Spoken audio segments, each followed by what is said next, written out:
আসসালামু আলাইকুম প্রিয় বন্ধুরা, ব্রিটিশ কারি রান্নাঘরে আপনাদের স্বাগত।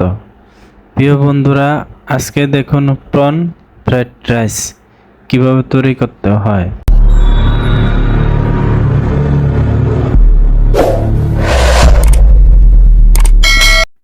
প্রিয় বন্ধুরা, প্রথমে আমি কড়াই উঠায় দিয়েছি চুলার উপরে। এখন পানি শুকায় নিব।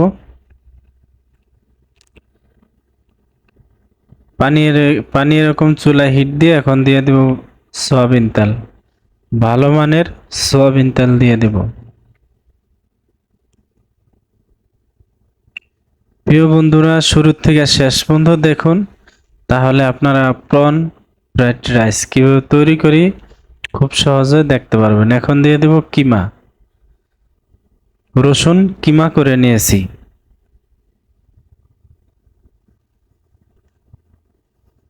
এখন রসুনটা ভাজা দিয়ে নেব, বাদামি কালার করে নেব। টেনে টেনে না দেখে বন্ধুরা শেষ পর্যন্ত দেখুন, তাহলে আপনারা কিভাবে প্রন ফ্রাইড রাইস তৈরি করতে হয় দেখতে পারবেন। এখন দিয়ে দেব ডিম। এটার ভিতর দিয়েছি প্রন, চিংড়ি মাছ। চিংড়ি মাছ আর ডিম একসাথে আমি ভাঙ্গিয়ে তারপরে নিয়েছি।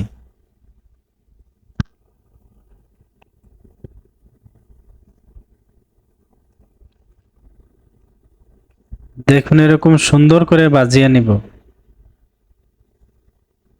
চিংড়ি মাছ এখানে মিডিয়াম সাইজের, দেখুন দেখিয়ে দিলাম, মিডিয়াম সাইজের চিংড়ি মাছ।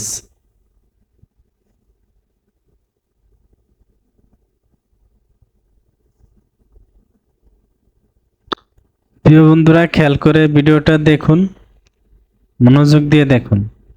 এখন সম্পূর্ণ এইভাবে সুন্দর করে ভাজিয়ে নিব।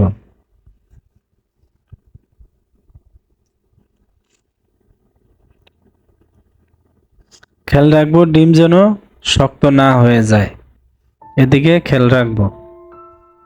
এখন দিয়ে দিব পেঁয়াজ পাতা। পেঁয়াজ পাতা দিয়েছি। এখন দিয়ে দেব গাজর, চিকন করে কেটে নিয়েছি গাজর।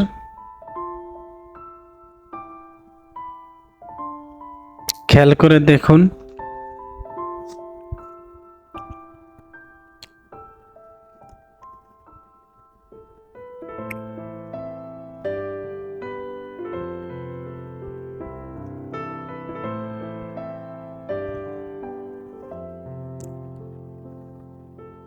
এরকম ভালো করে হিট দিয়ে নিব। এখন দিয়ে দিব রাইস। রাইস দিয়ে দিব।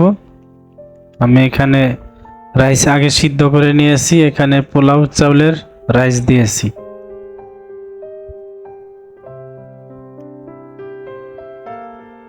পোলাও চাউল সিদ্ধ করে তারপরে আমি পানি ঝরিয়ে নিয়েছি।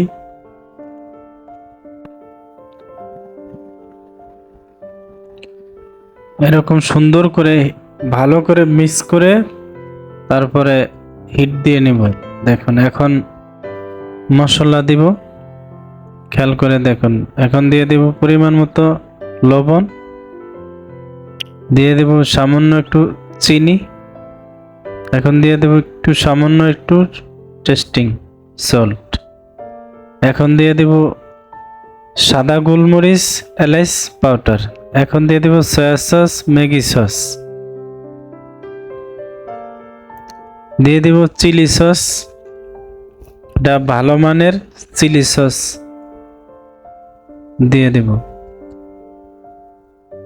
এখন দিয়ে দেব ক্যাপসিকাম, টমেটো চিকন করে কেটে নিয়েছি, ওগুলা দিয়েছি। কারো কিছু জানার প্রয়োজন হলে কিছু চাইনিজ পাতাও দিয়েছি। চাইনিজ পাতা, টমেটো, ক্যাপসিকাম দিয়েছি। কারো কিছু জানার প্রয়োজন হলে বন্ধুরা কমেন্ট করবেন, আমি কমেন্টের উত্তর দিব। এই চ্যানেলটি নতুন, সবাই সাবস্ক্রাইব, লাইক, কমেন্ট, শেয়ার করবেন।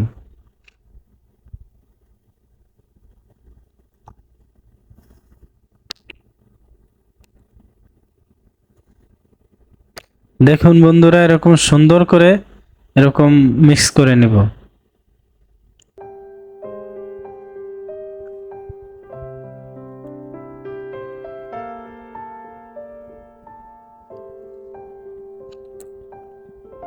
এরকম ভালো করে হিট দিয়ে নিব।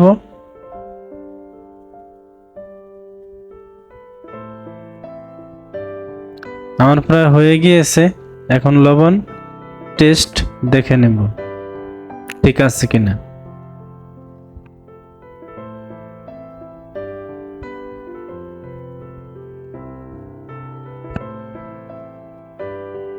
লবণ টেস্ট সব ঠিক আছে, এখন উঠিয়ে নিব। প্রিয় বন্ধুরা, এই ভিডিওটি ভালো লাগলে লাইক দিয়ে শেয়ার করে অন্য বন্ধুদের মাঝে দেখার সুযোগ করে দিন। আজকের ভিডিও এই পর্যন্ত। আপনারা ভালো থাকুন, সুস্থ থাকুন। আসসালামু আলাইকুম।